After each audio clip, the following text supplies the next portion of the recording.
ನನ್ನ ಹೆಸರು doctor Prajwal Kumar US ಅಂತ ತಜ್ಞ ವೈದ್ಯಾಧಿಕಾರಿಯಾಗಿ ಸಾರ್ವಜನಿಕ ಆಸ್ಪತ್ರೆ ಹೆಗಡೆದೇವನಕೋಟೆ ತಾಲೂಕು ಇಲ್ಲಿ ಕರ್ತವ್ಯ ನಿರ್ವಹಿಸುತ್ತಿರ್ತೀನಿ.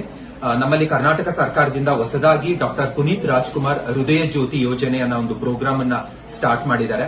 ಸೊ ಯಾವುದೇ ಒಂದು ಪೇಷಂಟ್ಗೆ ನಮ್ಮಲ್ಲಿ ಹಾಸ್ಪಿಟಲ್ಗೆ ಎದೆನೋವು ಅಂತ ಬಂದವರಿಗೆ ಮಯೋಕಾರ್ಡಿಯಲ್ ಇನ್ಫ್ರಾಕ್ಷನ್ ಹಾರ್ಟ್ ಅಟ್ಯಾಕ್ ಆಗಿದ್ದಲ್ಲಿ ಡಾಕ್ಟರ್ ಪುನೀತ್ ರಾಜ್ಕುಮಾರ್ ಹೃದಯ ಜ್ಯೋತಿ ಯೋಜನೆ ವತಿಯಿಂದ ಉಚಿತವಾಗಿ ಈ ಒಂದು ಇಂಜೆಕ್ಷನ್ಗೆ ಆಲ್ಮೋಸ್ಟ್ 36,000ದಿಂದ 40,000 ಆಗುತ್ತೆ.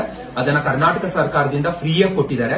ಯಾವುದೇ ಒಂದು ಪೇಷಂಟ್ಗೆ ಮಯೋಕಾರ್ಡಿಯಲ್ ಇನ್ಫ್ರಾಕ್ಷನ್ ಅಂತ ಏನಾದ್ರು ಇಸಿಜಿ ಏನಾದ್ರು ನಮಗೆ ಗೊತ್ತಾಯ್ತು ಅಂತ ಹೇಳಿದ್ರೆ ಅವ್ರಿಗೆ ಈ ಇಂಜೆಕ್ಷನ್ ಅನ್ನ ನಾವು ಉಚಿತವಾಗಿ ಕೊಟ್ಟು ಇಲ್ಲಿಂದ ನಾವು ಹಬ್ ಹಾಸ್ಪಿಟಲ್ ಜಯದೇವ ಹಾಸ್ಪಿಟಲ್ಗೆ ಹೃದಯ ತಜ್ಞರಿಗೆ ಮತ್ತೆ ಫರ್ದರ್ ಮ್ಯಾನೇಜ್ಮೆಂಟ್ಗೆ ಕಳಿಸ್ಕೊಡ್ತೀವಿ. ಸೊ ಎಲ್ಲ ಯಾರ ಹತ್ರನು ಇದ್ರಲ್ಲಿ ₹1 ಆಗ್ಲಿ 1 ಪೈಸನು ಇದನ್ನ ಈಸ್ಕೊಳ್ಳಲ್ಲ. ಇದನ್ನ 36,000ದಿಂದ 40,000 ಆಗುವಂತ ಇಂಜೆಕ್ಷನ್ ಅನ್ನ ನಾವು ಫ್ರೀ ಆಫ್ ಕಾಸ್ಟ್ ಪ್ರತಿಯೊಬ್ಬರಿಗೂ ಕೊಡ್ತೀವಿ.